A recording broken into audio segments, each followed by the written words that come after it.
Is this really who the Red Sox are, or is there more to it?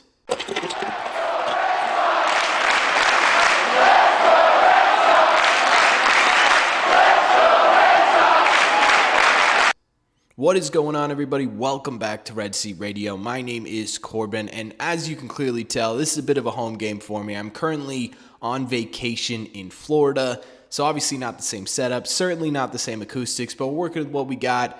And unfortunately, the Red Sox aren't working with what they got right now. They just dropped 3 out of 4 games to the Tampa Bay Rays, which officially puts the Red Sox record at 21-21 on the year, all the way back down to 500 after a really decent start. This series, to me, really started to feel like this may be the Red Sox that we are going to see for the rest of the year, and my hope is that there's something more to this. So what we are going to do in today's video is we're going to break this down a little bit. We are going to talk about this series, the good, the bad, and the ugly, and whether or not this is going to have an immediate impact on the 2024 season. But before we get into that, do me a favor, make sure you guys have hit that subscribe button if you haven't already. If you're new here, we talk Red Sox content almost every single day.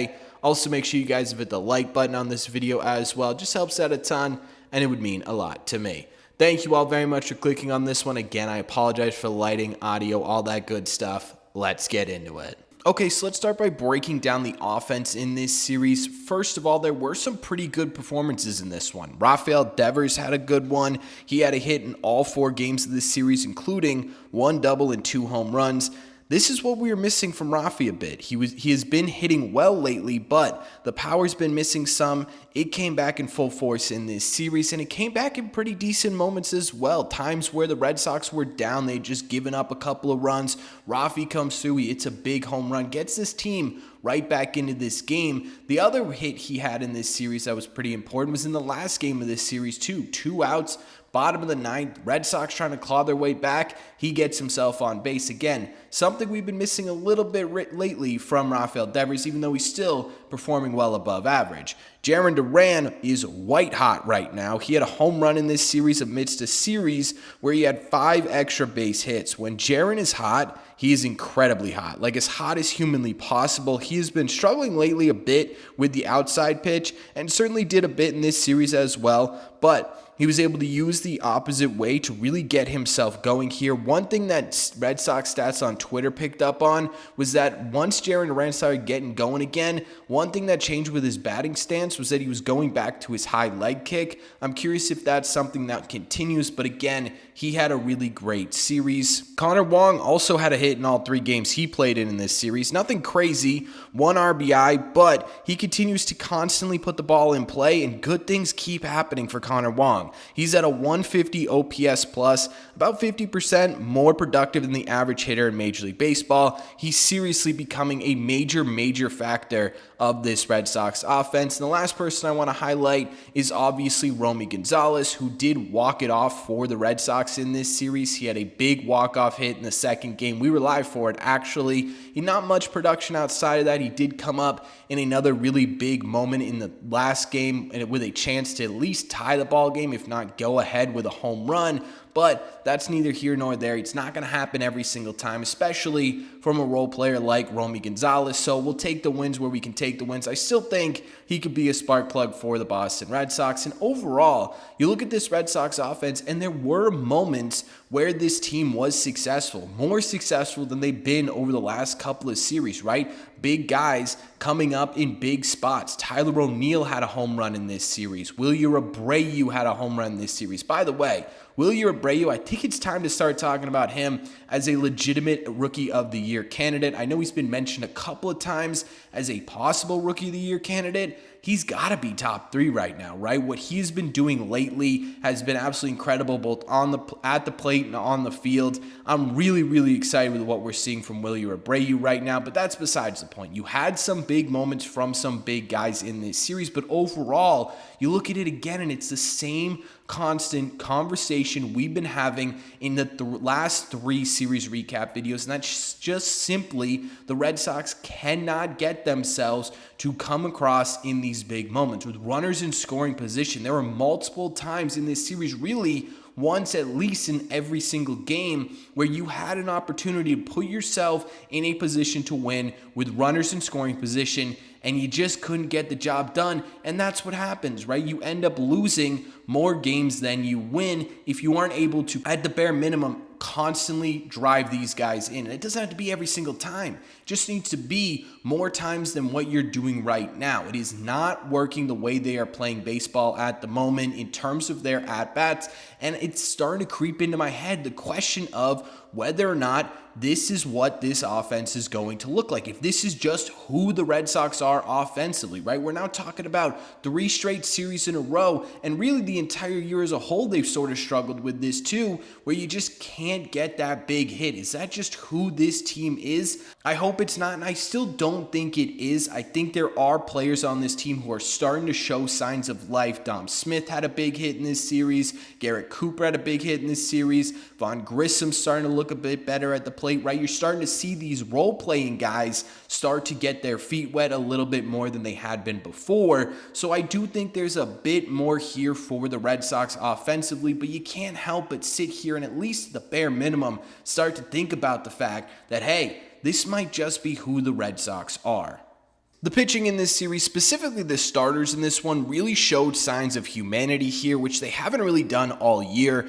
Cutter Crawford got the first game in this one, where he still managed to go 6 innings, but he did give up 4 earned on 7 hits. He struck out 6 and walked 1. I think we are starting to see the Cutter regress to the mean a little bit, right? I don't think anyone here expected Cutter Crawford to have a close to under 1 ERA for the entire season, and that doesn't mean he's a bad pitcher. In fact, I still think Cutter Crawford is an extremely good pitcher in Major League Baseball, but I think he's going to be good to the tune of a 2.6, 2.7 ERA, which is still perfectly fine and very acceptable, especially with where the Red Sox rotation is right now. Again, it's one bad game, and we'll see sort of how this progresses, but I do want to put that thought out there that, hey, Cutter's not going to be a close to under 1 ERA pitcher the entire year. It's just not going to happen, and I think that's what we saw in this series. Game 2, you got Nick Pivetta, and he looked much better. He went 5 2/3 innings, striking out 8, allowing 2 earned runs on 2 home runs. I think that's sort of what we want to see from Nick. Obviously, the home runs aren't fantastic, but he went out there and he did his job well. Tanner Houck got the ball in Game 3, and not the sharpest look for Tanner either. He still managed 5 2/3 innings, but it was 3 runs, only 1 earned, thanks to an error from both Devers and Garrett Cooper. Struck out 7 and walked 3, which is odd for Houck considering he had only walked 8 batters the entire year. A bit of an off game, but the defense flat out let him down in this one. This was the first game in a while where they flat dropped this game because of defense.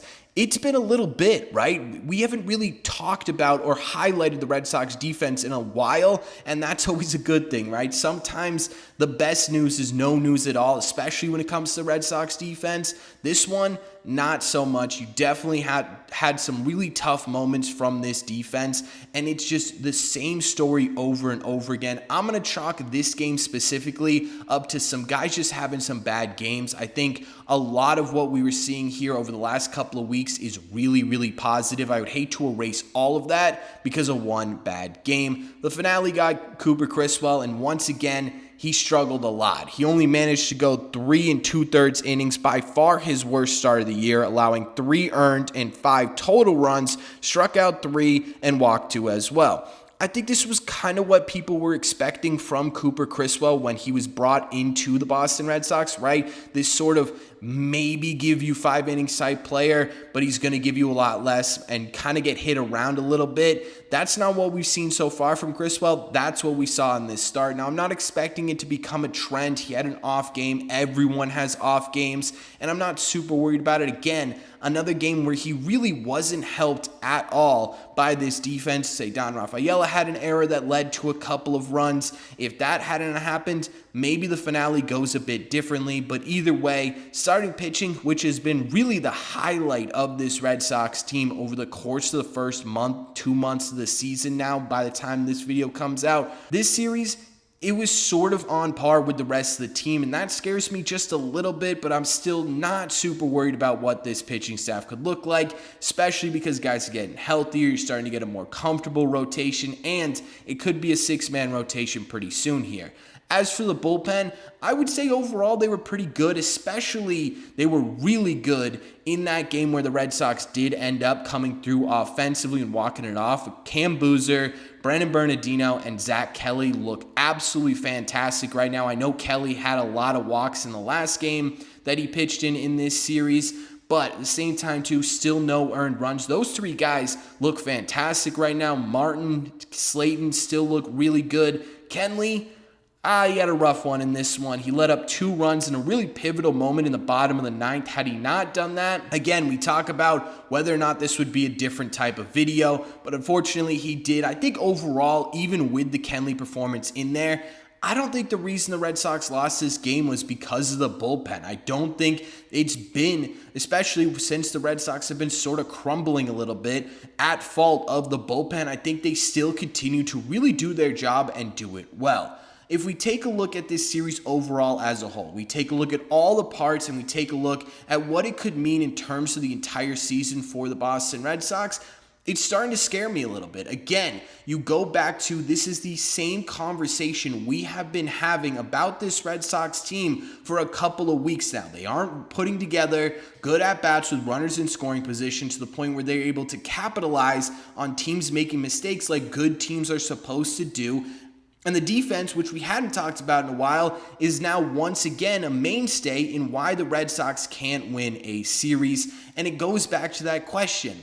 Is this the Red Sox team that we are going to see for the rest of the year, or is this simply just a bad stretch? And honestly, I don't entirely know what the answer to that is. I would like to sit here and I would like to say that yes, absolutely, this is not the team that we are going to see all year. This is a bad stretch. They will figure themselves out. And I do think that at some point they will figure themselves out, but this is the type of gameplay you get once in a while when you have such a young, inexperienced team, especially when you've got a young, inexperienced team with an entirely new philosophy, right? I think people forget because there's so little experience on the field how inexperienced the Red Sox rotation is as well. This whole team is full of inexperienced players, and you're going to get moments like this where things don't go their way, and I think that's what we're seeing over the past couple of weeks. Does it mean that this is going to get better?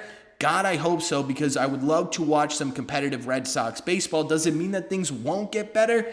I don't know. There's not really an answer to this question because we don't have any basis to go off of because they're so young and inexperienced. My opinion, yeah, I do think this is a bad stretch. I do think that you're starting to see some of these things that we talked about rear their ugly head. And again, it's going to happen from time to time, but I do think we are going to see, hopefully, more prolonged stretches where the Red Sox are doing these things. They're doing these things correctly. It's going to lead to more winning than it is losing. But with a team like this, it's just a roller coaster ride you're going on, right? When you sign up to be a fan of the 2024 Red Sox, we were expecting peaks and we were expecting valleys. And this right now is most certainly a valley. But that's just my opinion. So let me know in the comment section down below, what did you think of this series? Was there anything that stood out to you where you're saying, this could become a trend, and I think this is a big problem for the Red Sox? Is there anything that stood out in this series where you're like, you know what? This was a bad series, but I think we're about to turn a corner. What was your biggest impact moment of this Tampa Bay Rays series? Let me know all your thoughts on the latest series in the comment section down below. As always, if you made it to the end of this video, do me a favor. Make sure you guys have hit that subscribe button if you haven't already. If you're new here, we talk Red Sox content almost every single day. Also, make sure you guys have hit the like button on this video as well. It just helps out a ton, and it would mean a lot to me.